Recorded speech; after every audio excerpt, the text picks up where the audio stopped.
sheria hii imeainisha mambo mbalimbali ambayo mtu akiyafanya atakuwa ametenda kosa. Sasa ndugu yangu Malongo anasema serikali imechukua hatua gani, hasa ikizingatiwa kwamba wanaojihusisha na vitendo hivyo ni wanafunzi. Na ni kweli sehemu kubwa ni wanafunzi, hasa wa vyuo. La kwanza, serikali inafanya kazi kubwa ya utoaji wa elimu kupitia vyombo vya habari. Tunavyo vipindi kupitia televisheni, tunatuma maudhui kwenye mitandao ya kijamii ya kuelimisha juu ya matumizi mazuri ya mitandao ya kijamii. Naombeni wa Tanzania tuzingatie elimu tunayopewa kwenye vyombo vya habari na kwenye mitandao ya kijamii. Lakini la pili, serikali imejenga uwezo wa udhibiti wa matendo yasiyofaa katika mitandao ya kijamii. Na ndio hapa ninapokuja kuzungumzia sheria ya makosa ya mtandao ya mwaka 2015. Malongo, umesema vizuri. Wengi wanaofanya hivyo ni wanafunzi wa chuo. Na nataka nikuhakikishie wote tunawapata. Bahati mbaya wanatumika. Naomba kutumia mkutano huu kuwaomba wanafunzi na vijana wote walioko mitaani, maana sio wanafunzi pekee yao, tutumie mitandao ya kijamii kwa manufaa. Tutumie mitandao ya kijamii kujifunza, tutumie mitandao ya kijamii kujielimisha, kufanya biashara, kuunganishwa wenyewe kwa wenyewe, kuwasiliana na watu mbalimbali, kuburudika na matumizi yote yenye manufaa. Ukifanya hivyo utakuwa umetendea haki kwanza muda wako, kwa sababu vijana wengi sasa wanapoteza muda mwingi kwenye mitandao kufanya vitu vya hovyo badala ya kufanya vitu ambavyo vingewasaidia. Kwa wanafunzi kwenye shule, kusoma, kupata ufaulu mzuri, kufanya vizuri kwa kupata taarifa nyingi kutoka kwenye mtandao. Lakini kwa vijana walioko mtaani wanafanya biashara, tutafute masoko, tutafute kujifunza kuhusu fursa mbalimbali, kuanzisha kampuni startups za kufanya biashara, tubuni mifumo mbalimbali itakayorahisisha kazi zetu. Hiyo ndio faida ya kutumia mitandao vizuri. Ukitumia mitandao vibaya, sheria ipo na mamlaka na vyombo vipo vitakupata. Sasa wakati mwingine unaona vikampeni havina mbele wala nyuma. Nikisema wazee msiku ametusemea maneno makali. Lakini nachosema vijana tutumie mitandao kwa njia za kimanufaa. Ukifanya makosa tutakupata.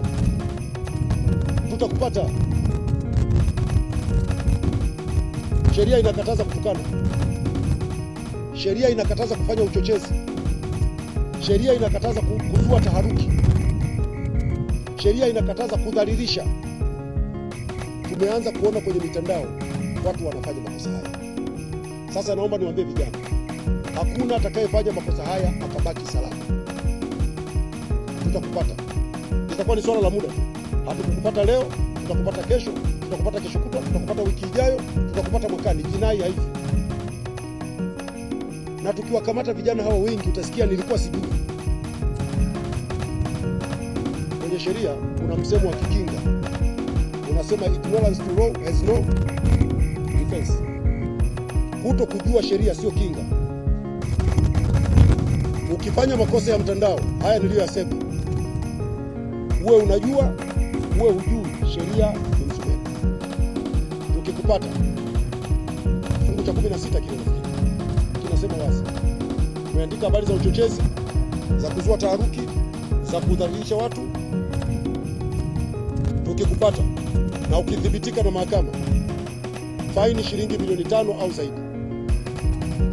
Kifungo cha miaka 3 kisichopungua miaka 3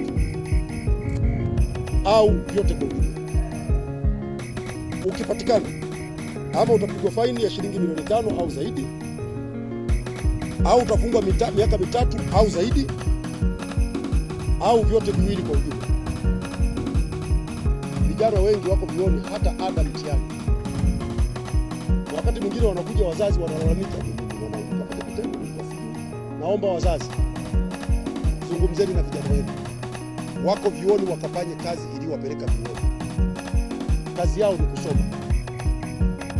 Wasipofanya hivyo, watakutana na mkono wa sheria, na sitakuwa mimi wala nani, ni kwa mujibu wa sheria. Hata mimi nikitukana mtandaoni, nikidhalilisha mtu yeyote, nitachukuliwa hatua za kisheria. Hakuna mtu aliye juu ya sheria. Sasa tunaelekea kwenye uchaguzi. Mihemko imekuwa mingi, uhamasishaji wa kijingajinga umekuwa mwingi. Vijana, watch out, chukueni tahadhari, kwa sababu ukikamatwa utakuwa peke yako. Nimejibu swali lako Malongo, na naomba waandishi wa habari tushirikiane kuwaelimisha vijana juu ya matumizi mazuri ya mitandao ya kijamii. Watumie mitandao kufanya biashara. Leo hii tuna huduma nyingi sana zinatolewa hapa nchini kwetu. Zile huduma zimetengenezwa, zinatolewa kwa application ambazo zimetengenezwa nje ya nchi. Faida ya hizi huduma wanapata watu walioko nje ya nchi. Watu wote, natasema watu wote leo wanatumia Uber. Unajua aliyetengeneza Uber anatoka nchi gani? Huko ndio hela zinakwenda. Watu wanatumia Bolt. Kuna huduma za mitandao, kuna maduka yametengenezwa kununua bidhaa, wanapata huduma mbalimbali kwenye. Vijana, tumieni nafasi hii kubuni vitu vya namna hiyo, tutengeneze vya kwetu vya Tanzania, na sisi kwenda tukafanye biashara kwa kutumia majukwaa mbalimbali yaliyoko mitandaoni.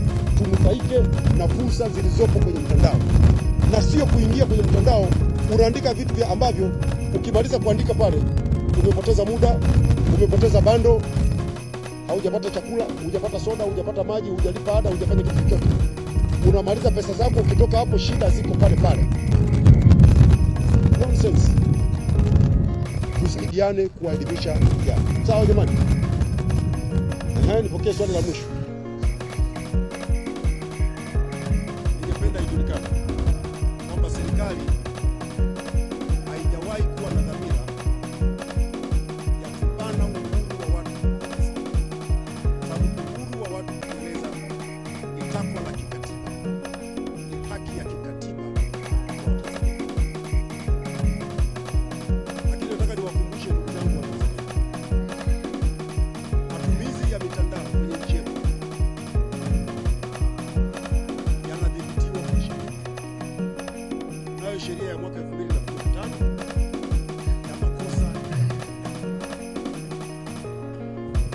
Sheria hii imeainisha mambo mbalimbali ambayo mtu akiyafanya atakuwa ametenda kosa.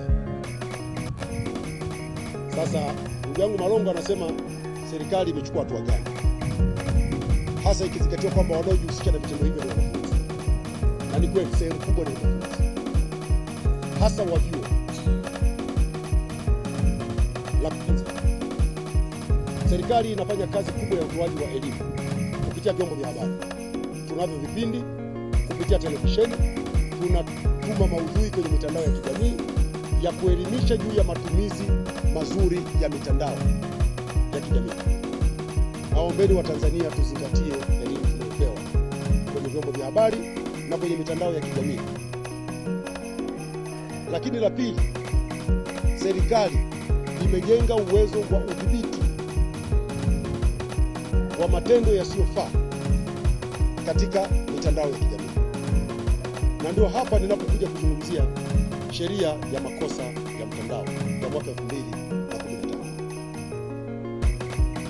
Malongo, umesema